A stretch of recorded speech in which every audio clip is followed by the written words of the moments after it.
Coming direct from the 404, 678, and 770 area codes.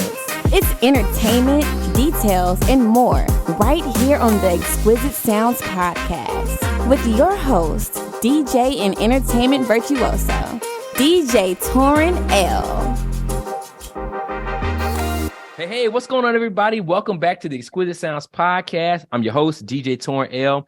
I am super excited to be here today. And I've got, I don't even know exactly when I met this young lady, but it's been a while. I've seen her do some really amazing things here in the Atlanta industry and just abroad. She's had client lists that's pretty amazing. I've seen her work weddings, pregnant, not pregnant. I mean, just the whole shebang, y'all, the whole shebang. But listen, I am here today with Mesita of Events by Mesita, everybody. I want to welcome her to the podcast. So if you will, everybody, just put your hands together right now for Mesita, everybody. Come on. Mesita, how you doing today? I'm pretty good. How are you? I love your energy. Hey, I appreciate it. Well, it's good to be, kind of sharing some podcast space with you today. Again, I want to welcome you to the Exquisite Sounds Podcast. I know some of my folks who may be listening may not know you, but I mean, if they don't, it's because they've been under a rock because, everybody knows you, right? But they do. One thing I've always admired about you is that I feel like you've had like this real strong like entrepreneurial spirit, right? And I want to know, first and foremost, like where you're from, where that spirit came from, how you got here. Just like, I want to know the whole backstory because I don't think I've ever known it. Well, originally I was born in Louisville, Kentucky, and I was raised in the Bahamas. My mom is from Louisville. My dad is from Nassau, Bahamas. And oh, wow. When it was time for my mom to give birth, they were actually living in Nassau, but she didn't like their hospital. So we flew to Kentucky. She had me there. And then we went back about maybe 2 weeks later to Nassau. So I don't say so much that I'm from Nassau because everyone's like, you don't have an accent. And I don't feel like going into detail, but I am a Caribbean baby. I love the ocean. And I love warm weather, hate the cold. But I've been in Atlanta since about 98. So I just say that I'm from Atlanta. I call Atlanta home. I love it here. It has definitely helped my entrepreneurial spirit, and it's helped me to grow and learn a lot of new things. That's what's so. Did you go like to high school and college and everything here in Atlanta, or? I did. I did my second half of high school at North Atlanta and graduated from there. I've left Atlanta to go to college in New Orleans at Xavier University. Really? Yeah, I had the time of my life. Initially, I went to school with the goal of becoming a pharmacist, but pharmacy school didn't work out for me. And I came back home, went to Georgia State, graduated with a degree in business administration and marketing. Okay. There we go. So can't remember if it was an event first or if it was the shop first, but how did you go from graduating from school to, because I feel like you did the shop first, then you started planning, I feel like. Well, so actually I got my start in the hospitality industry in my corporate life. So my last year of college at Georgia State, we went and toured the Georgia Dome and the Convention Center. I love that hospitality elective. It was so much fun. And when we went on that tour, they announced that they were looking for an intern. For some reason, no one else in my class showed interest, and my professor and I were real cool. And I was like, hey, I really love this hospitality thing. Can you help me get this internship? Mm-hmm. So back in 2006, I interned that summer in Centennial Olympic Park. I managed, they had a cafe. It was called Fountainside Cafe at the time. It's gone now, but I managed the cafe. And then whenever there were events in the park and whatnot, I was kind of helping to do that. When I graduated, they gave me my first role as a sales manager for the convention center. So that happened in 2006 as well, at the end of 2006, maybe early 2007. But that's where I started my career. So in that role, I did events at the convention center for, up to like 40,000 people at one time. They promoted me from that sales position to go to the Georgia Dome. I did events at the Dome. I managed all of the owners' suites on game days, and that was a lot of fun. From there, I moved to Houston. I worked for a couple of private clubs there. The company was called Club Corp.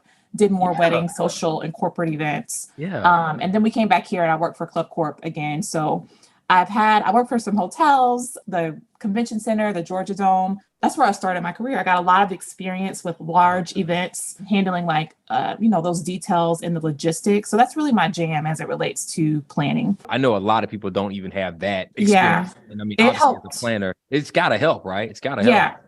I know a lot of, I know both sides, the venue's perspective and also a planner's perspective. So it's definitely helped a lot in my career. So that I had a great introduction to hospitality that way.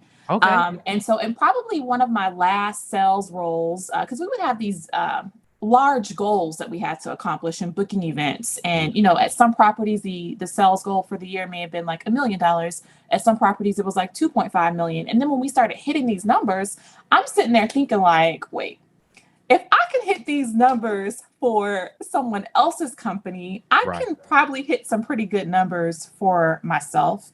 And that's when my journey to entrepreneurship started. I did open a bridal shop in 2012. I had an incredible run with Ivory Bridal. We specialize with like curvy brides and whatnot. It was a great experience. It was a huge learning experience for me. Because I have that entrepreneurial spirit, I'm not afraid to just kind of like jump into things. I didn't have everything figured out, but I did figure things out along the way. I learned a lot of hard lessons, but I have no regrets. I had an incredible journey. The store was successful while it was open. And then I decided in 2019 to close it. And all along during that time frame, my friends knew that I had, I was planning events in my corporate life and my corporate job. And they were like, would you help me with my event? And I would always be like, no, I just want to sell people a dress. And then like, y'all can keep it moving. Yeah. But people kept asking me. And so I almost kind of like felt forced into planning, but it was still in like the background when I had the store. But when I closed the store is when I went full force into planning. Okay. That's pretty good. I mean, so you ran that store for like 7 years then? I did 7 years. Wow, man, that's pretty good. Obviously, I've never bought a dress like that, but I've heard that's a pretty tough market, like it is. Yeah. Okay. Real quick, what's your number one piece of advice for anybody looking for a wedding dress? Well, I would just say to have an open mind and also only take people with you that matter. Sometimes we want to make it like a party and you're inviting like a ton of people. Maybe you walk into the boutique with like 5, 6, 7, 8 people. Yeah. Well, that's 5, 6, 7, 8 opinions that really don't matter. And sometimes when you have too many people with you, they're thinking about a dress from their perspective and not necessarily the bride. So it gets a little tricky. So take less people and have an open mind and trust your bridal stylist. Yeah, I got you. Yeah. And I feel like, and I say this because I just had this happen at a wedding recently, like within the past, like 72 hours, actually, where we're like, I think one of I guess she would have been a bridesmaid, but maybe she turned into a guest, just really was not happy for the bride. Like, I mean, just acting real low class, you know what I mean? And it wasn't like a low class wedding, right? It was just, I think her feelings might've been hurt. You know what I'm saying? But, I don't know. I've learned that over the years with like the bridal shop and from being a planner that bridesmaids, let's say like out of 10 weddings, I'm going to say maybe like, I'll give them the benefit. I'll bring down the number a little bit, but there's always at least 4 out of 10 weddings. The bridal party, the bridesmaids specifically, are just not very supportive. And I've seen people lose friends. Yeah. It's just real interesting. I gotcha. Yeah. It's definitely interesting. It's definitely interesting.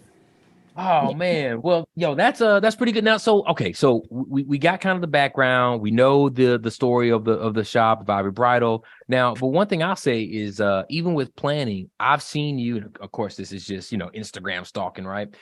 I've seen you do weddings. I've seen you do, showers, birthday parties. I feel like just social events, right? And I feel like there's just my opinion. I feel like there's a difference between like, say, wedding and like social events. Right. Yeah. Would you say that? Absolutely. What's the key? Because I don't do as many social events as I used to, but what's the key with planning a social event? I used to only do weddings, but I did this one party and then a lot of people started calling for social events. So I'm doing a lot more now. The celebrity social events. Is that what it was? Yeah. Hey, not mad at you. Not mad at you. That's how it works. People just kept calling and I was like, well, okay, then I'll do it. And I enjoy it. What I enjoy the most is that it's just, with a wedding, you're working with someone maybe from 6 to 8 months all the way to a year versus the time frame for a social event is shorter. But as far as advice for social clients, I oftentimes find myself having a lot of conversations as it relates to budget. You see all these beautiful images that might be on Instagram and people are saying, well, I want this, I want that, I want that. And then someone may call and say, I have $3,000, just throwing out a number, to do a birthday party for 100 people. And I want it to look like this. And I'm like, well, that's very nice. However, all of these beautiful things, let me tell you how much they cost. I just had this conversation with someone the other day, and she was like, oh, so I probably need more like $10,000. And I said, well, if you wanted to look like this and you want it at a venue, then yes. But if you want to do it at home in your backyard or in your living room, then you can spend $3,000. So just really understanding that all of these beautiful images that you see with all the things cost money. Gotcha. Yeah. I feel like I was having a conversation with somebody, actually for the podcast. They mentioned budget, and they were just like, hey, one of the biggest things that they continue to see is that people don't have I don't want to say a grasp, but they just don't understand. I mean, you don't know what you don't know, right? Exactly. It's a lot of education. But it's just like there seems to be a real lack, to your point, of education about like, hey, what some of these things cost. And then, like you said, we see them on Instagram. We're just like, oh, that looks okay, but you don't know that the balloons cost $1,500 for balloons, or that the planner charges this, or that you might have flew so and so in the DJ, but that was his ticket. You got to rent the sound. Then what's his talent fee?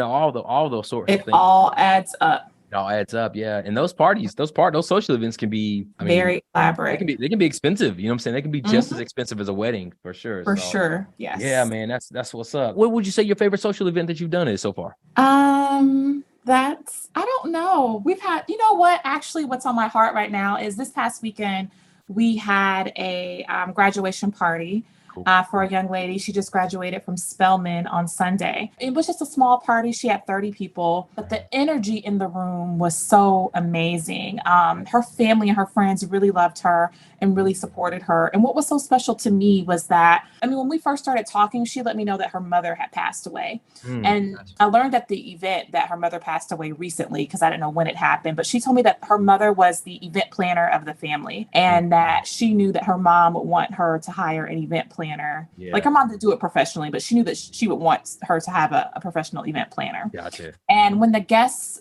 arrived before the graduate, because everyone, didn't go to the graduation, but when the guests started arriving, like 2 women said, oh my God, this has her mom written all over it. Yeah. So that kind of like gave me chills and made me feel good. And when the guest of honor got there, she kind of said the same thing, like, oh my God, my mom would love everything. So and then everybody, as they were giving like their toast and their remarks, spoke about her mom. And it just felt so good. And it was so nice. So everybody gave toast. And at the end, the client spoke. And she, at the very end, when she was done, she's like, and I would like to give a gift. And I thought she was about to give her dad a gift, but she gave me a gift in front of everybody. Nice. Yeah, that's nice. And she was just so sweet and nice. So that was my most memorable event. And the celebrity events are cool. Yeah, but that one was meaningful. I got you. Yeah. I tell people all the time, it's not all, I love like the big stuff. Don't get me wrong. But sometimes it's the small, like, hey, it's just 50 people in here and we're having a great time. Nobody's, nobody's tripping. You know what I'm energy, saying? Like good vibes. Energy is good, all that good stuff. So yeah, I definitely get it. So, all right, Mesita, like, so again, I know you've done a lot of different things and I love, kind of hearing the backstory. Talk to me a little bit about what you got going on now with Black Girls in Weddings. I've seen this kind of come up, but what we got going on there? Yeah. So a while ago, I had this idea to create this group called Black Girls in Weddings. And when I first moved to Atlanta and I got like my feet wet in the wedding and event industry, a lot of people just weren't very friendly and they were very cliquish. Okay. And people were afraid to share, but I've never been that way. Like, I feel like I'm too much of an open book at times, but if people ask me questions, I like answer them. I want people to, I think there's room enough for all of us, no matter what we do. Yeah. And I don't necessarily worry so much about competition because I'm a firm believer that what's for me is for me and what's for you is for you. Sure. So we can all do well. And so we may as well help each other. So I just wanted to create a community of Black girls in the wedding industry. So, no matter what you do, whether you're a florist, a planner, there's some bridal stylists that are involved.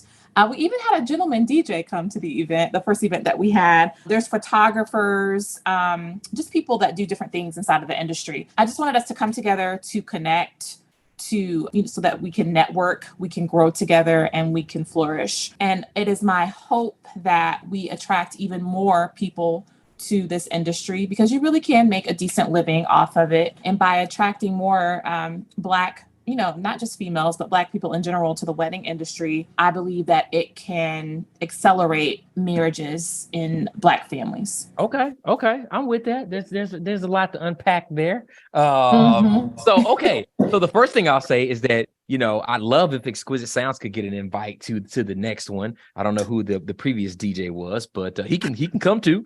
But Yes, we'd love to have you. I love if our team could come, or a few of us could come. So definitely let us know. I saw you guys had a mixer not too long ago. We definitely love tacos and tequila. So let us know. I had no idea that like guys would be interested because I called it Black Girls and Weddings. But this DJ, he actually just recently moved to Atlanta, and he was trying to just meet people and network. He's like, "Is it okay if I come?" And I was like, "Yeah, it should be fine." But like, it's not strictly just for women. I've learned that guys are interested too. So yes, that. Okay. So again, there's a lot to unpack there, right? Yeah. There's a lot I think the overall mission, though, I think is great. And I think to your point of like, hey, getting more of us in the event space. And I won't even say like at a high level, but I think just the more of us in the event space that can continue to network and kind of grow together and even share, I think really is important, because I've been doing this for a while. I've only been doing it full time, obviously, since 2018, but I've been in this space since 2011. And, like I do, because I didn't come from a hospitality background, right? Yeah. But I've worked in and passed through enough like hotels and convention centers to know that like a lot of times we're just, we're doing the groundwork, sometimes we're doing the groundwork. I'll just say that. But the major decisions, a lot of the sales are usually done by people that may not look like us. Exactly. And definitely they're making the decisions. Let me say that. And then when you start even getting into like the individual like vendors, man, I don't even know what the percentage really is of, just minority business owners in this space. But I will tell you that it's pretty small. Right. Yeah, it's pretty small. So, but I do like the fact that it is, kind of like Black Girls and Weddings. I do dig that. You know what I'm saying? Yeah. So that's cool. So now, okay, if somebody wanted to join you all, what's the, is it just kind of an open group? Just kind of come out? Is there a membership fee, or is there, any of those types of things, or? So going back to the point that I made earlier, whenever I have an idea or something in my mind, I put it out there. I didn't know that people would care. I didn't know that so many people would be interested. But the first mixer was just like a few weeks ago, May the 2nd. Okay. And the energy in the room was so great. And everybody just kept coming up to me and said, "Mesita, thank you so much for doing this." So I just put it out there. I'm actually still working on our website. I say that, by people joining our Facebook group, liking our page, and just saying out loud, I'm all for this. I'd like to be a part of this. They become members that way, essentially. Okay. I do have a cover page up for the website right now, and you can drop in your email, and that just automatically makes you a member. I don't have like a membership fee or anything, because again, I put it out there, and I don't know that I will eventually do a membership, but we'll have quarterly mixers. You do pay a fee to come to the event. And then the girls told me while we were at the first mixer that they wanted to do a retreat. And in my mind, I was thinking that, eventually we would roll out some education. We would roll out some conferences. And I was thinking that the first conference would be here in Atlanta, but people were like, "We want to go to Mexico." So I'm planning the first ever Black Girls in Weddings Wealth and Wellness Retreat for February in Mexico. Well, you might need a DJ in Mexico. I'm going in July for a wedding. If you need me to scope out some spots while I'm there, I can. But I definitely can come back and spin some tunes at the retreat in February if you need me to. Yes, I will definitely let you know. And I do need a DJ, and I haven't even thought that far yet. Right now, we're trying to figure out a location, but we definitely need the good vibes. Yeah, man. Well, I think you got something really cool there. You know what I'm saying? I mean, and to say like, "Hey, best of luck with it" is kind of an understatement. I think it's really just as big as you want to go. Again, having been in this industry for as long as I have, I do remember where it felt like there used to be kind of mixers and people used to kind of get together. Yeah. Whether some of it's cliquish or not, I won't even go there. You know what I'm saying? But I would just say it's like anything, and anything to me is always like high school. You know what I'm saying? So you always gonna have like groups of people. You just have to decide whether you want to move between them or not. You know what I'm saying? Exactly. Yeah. That's it. So, Yeah. but I do think, hey, I'm a big proponent of like, obviously supporting your own, but then obviously you have to also support what works for you. So maybe if it's not Exactly. your own, hey, that's fine. But there are a lot of quality vendors, especially like here in Atlanta. But just wherever, there are a lot of quality minority vendors that are out here. You just gotta tap in with them and find them. But they're Yeah. they're here for sure. They're here for sure. Yeah. Well, that's what's up. That's what's up, man. Well, listen, I'm all about the next mixer. I'm gonna make sure we go and drop our email on there, even if we can't get in because we're not women. You know what I'm saying? No, Women works for me now. I'll get her in. So the group is definitely for women. However, our mixers are open for everyone to join.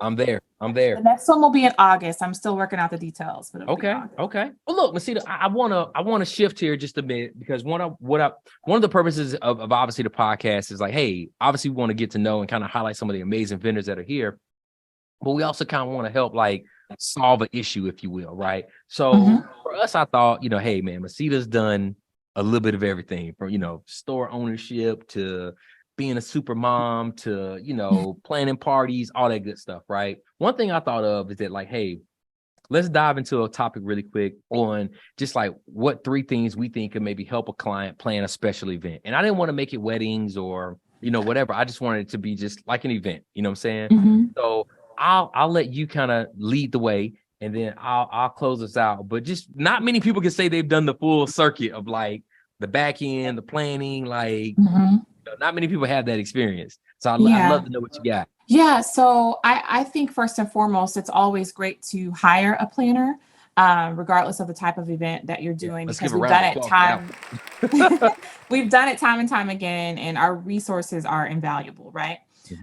So hiring a planner, but also before you reach out to that planner, really just have an idea of, what you're looking to do and what you hope to accomplish. And what I mean by that is, back to that whole budget talk. I get people that call me all the time that want to do events, and then they say, I don't know how much it costs, or I don't know how much I want to spend. But you do know, because that if I say, well, we're going to spend $50,000 on that party, does that number scare you? Are you okay with that? Or, so really just have a good understanding of your budget. Your budget really determines a lot. Your budget determines if we can rent a really nice venue, or if we need to consider having the party at your clubhouse in your subdivision or your backyard. So you really have to have a good understanding of the dollars and what you feel comfortable with. And then as you go further along into the planning process, communication is key.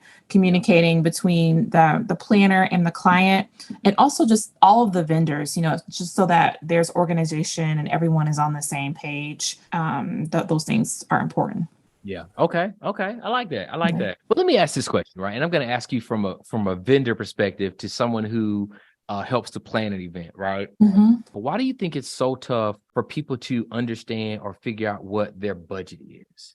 I think in anything, when you start talking about money, I feel like it makes people uncomfortable, and because there's different perspectives. Some people, I feel, don't want to discuss dollars up front. They feel like if they say they have X amount of dollars to spend, then, maybe you'll only recommend like really expensive things. Some people are just private as it relates to their money. And then I think other people just don't really understand what it costs to have a party. And it's just that it goes back to that education thing. So either the person may have money, but they don't want to share because they don't want you to take advantage of them, or they just don't know. Everybody still knows, like, before you, and this isn't even in the event industry. Like if you're going to go buy a car, a house, if you got a contractor coming to do some work for you, how much money you have. Yeah. Well, I heard somebody say the other day, like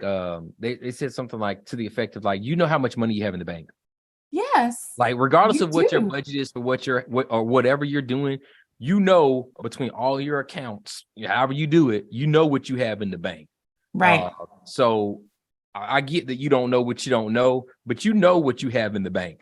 You know what I mean? or what you have coming, what you have potentially coming in. But exactly. you know, we deal with that a lot with budget, like a lot. And it's I can't say there's a right or wrong answer, but it is one of those things where like sometimes I'm just like, and I wonder too, because sometimes I'll talk to a planner and I'll say to a planner like, well, hey, tell us what the budget is that, you know, because they'll say, hey, we want all these things. And it's like, oh, that's great. We'd love to help you, you know. Yeah. But again, can you tell us what the entertainment budget is? And it's like, well, we don't know. But it's like, but you do know because you know how much money the client has. The client has. That's you know true. I mean? I'm guilty of that. If someone says, well, how much? I'm like, I don't know. But when I think back on that, I'm probably saying that because I'm just trying to see what I can get. And well, you know what though? But the thing about that is like, and I get that part of it, but I also would rather the person coming to just be like, hey, listen, this is their budget. Right. I got $3,000, Yeah. I got $4,000, I got $1,500. This is what we need, you know, XYZ, and then let's go from there. But everybody does it different. But yeah, I feel you. But it is one of those things like where it's just like, well, how can you even call somebody and say you don't know what the budget is? Like you know what you have in your account. You do know. Yeah. That's what's up. Well, I would kind of reiterate some of those points that you made. My biggest thing obviously is going to be vendor team. Mm-hmm. I'm a firm believer that you know you can get anything done with the right vendor team. Exactly. You know, and it's like I tell people all the time, like if we book a couple for, you know, whatever it is, and I know, hey, you know, Mesita's the planner. Okay, cool. I know we're in good shape. Or I can go and I can Google that person and I can kind of see like, okay, this is the planner. You know, maybe we don't know them, you know, whatever, but we can figure out like work with that. We can see their level of work. Then okay, cool. Right. But when you don't have good leadership from like a vendor team, you can have all kinds of breakdowns. You know, everything from who's doing what to expectations to deliveries. Or pickup, right. Like I saw this weekend where like they didn't know that they weren't going to pick up the chairs. You know what I mean? You know, that's so weird. Yeah. So end of the night, they're all like scrambling, like, well, what are we doing with these, you know, 200 chairs? And it's like, you know, okay, you know, just different things like that. So I would say definitely a vendor team. Number 2 for me is timeline. Right now, and this is not like a dig at like any plan or anything. It's just timeline. Everybody has to be on the same wavelength when it comes to the timeline and knowing, you know, where things are supposed to fall and who does what within that timeline, right? Mm-hmm. So that's for me, that's always important. And it doesn't matter if it's a 40th birthday party or a 200 person wedding. We still need some sort of a timeline because we can get in at this time. We got to be out by a certain time. Like that's what, you know. And then I think for me, the last one obviously is guest experience. You know what I'm saying? Like it's always guest experience. Like, you know, what are we trying to create? Like, you know, I get it's her such and such birthday or it's their wedding anniversary or it's their wedding. But at the end of the day, what are we doing for the people that we invited? Like, are we right? You know, like how we creating this experience for them? So that'd be my 3 things right there. Yeah, I love that. Timeline is super important. And when I said communication, that was in the back of my mind, just making sure the communication is the timeline too. But yeah, the guest experience is super important. It really is. Yep. You can't go wrong with that one. All right. Well, look, Mesita, we gonna kind of land this plane. It's been a good ride. I appreciate you being on the podcast with me. I'm excited about the next Black Girls in Weddings event. I want to make sure that I have my schedule ready, that I am there. You said it's in August, right? Yeah, I feel like here, especially in Atlanta, you know, August is typically slow because it's hot. Yeah, I want it to be August so I can still wear my sports coat. You know what I'm saying? Come looking nice. You always come looking your best and fresh every time. Want to come looking my best, you know what I mean? So definitely make sure you keep us in the loop on that. But I want you to just kind of close us out and tell us like where everybody can find you and all the amazing things you got going on. Yeah, absolutely. First and foremost, my website is eventsbymesita.com, MESITA.com. And on Instagram, we're at Events by Mesita, and you can find us on Instagram at Black Girls in Weddings. Okay. There it is. All right. It was absolutely great. I appreciate you being on here with us. And thank you for having me. Yeah, for sure. I'm excited to partner with you on some things. So let us know how we can help. But folks, that's it. Listen, again, if you had not tapped in with Mesita, I would definitely tell you to give her a follow. Her and her team do absolutely great work. They're always a joy to kind of be around, always got a good smile on their face and good spirit and energy. So you definitely want to check them out. Of course, you guys can always find me at DJ Toryn L. And of course, we're at Exquisite Sounds Ent everywhere. So we're going to wrap up today. We appreciate y'all tapping in with us, and we'll catch you on the next one. Peace.